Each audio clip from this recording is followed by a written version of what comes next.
If you call yourself a Christian or believe you hold the Christian values, this video is for you.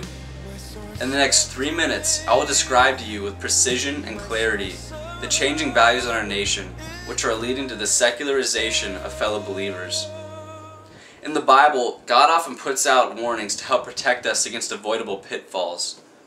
These pitfalls often lead to personal devastation and the compromising of our testimony of Christ to those around us.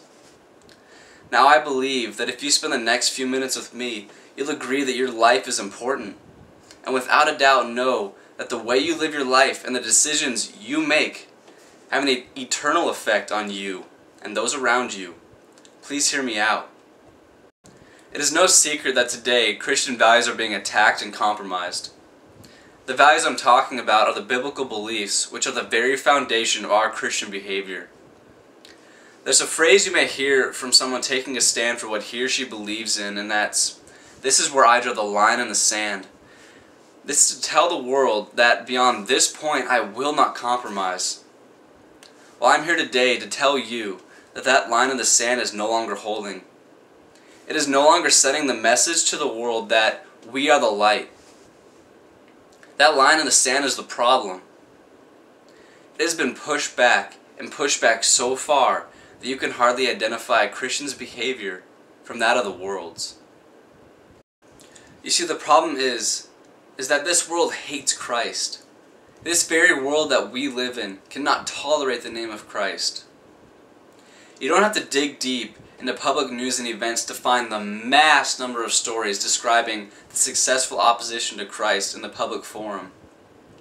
Whether it be right-to-life issues, prayer in public schools, redefining family, or immorality in the airways, it would appear that Christian values are losing. Now, I'm not saying that Christ is losing, but Christian values and worldly pleasures have been merged into Christianity. The devastating truth is that most, not just many, but I believe that most of the churches today, that immorality and tolerance for worldly pleasures have creeped into the church through safe entertainment. The sad thing is that most of those that are being impacted are the youth at the point in time in their life when they need fundamental Christian building blocks. The thing is, as Christians, should we be flirting with the very world that is totally opposed to biblical beliefs and the Christ who saved us? Is that what we're doing? Just think about it for a minute. Do you believe that immoral movies should be a part of the Christian experience?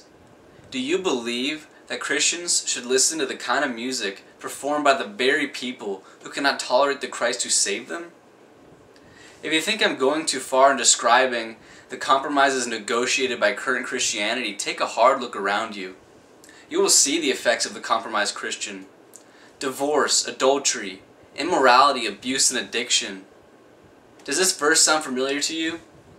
In the last days, people will be lovers of pleasure rather than lovers of God, holding to a form of godliness, although they denied its power. And what does the Bible say? Avoid such men as these. Have you seen enough and have you heard enough to take a stand, a firm stand for Jesus Christ? That line you draw in the sand needs to be replaced by a trench. You need to make a decision for Christ. Are you all in or are you all out? What we're talking about here is your decision to either compromise your walk with Christ or fully surrender to Him.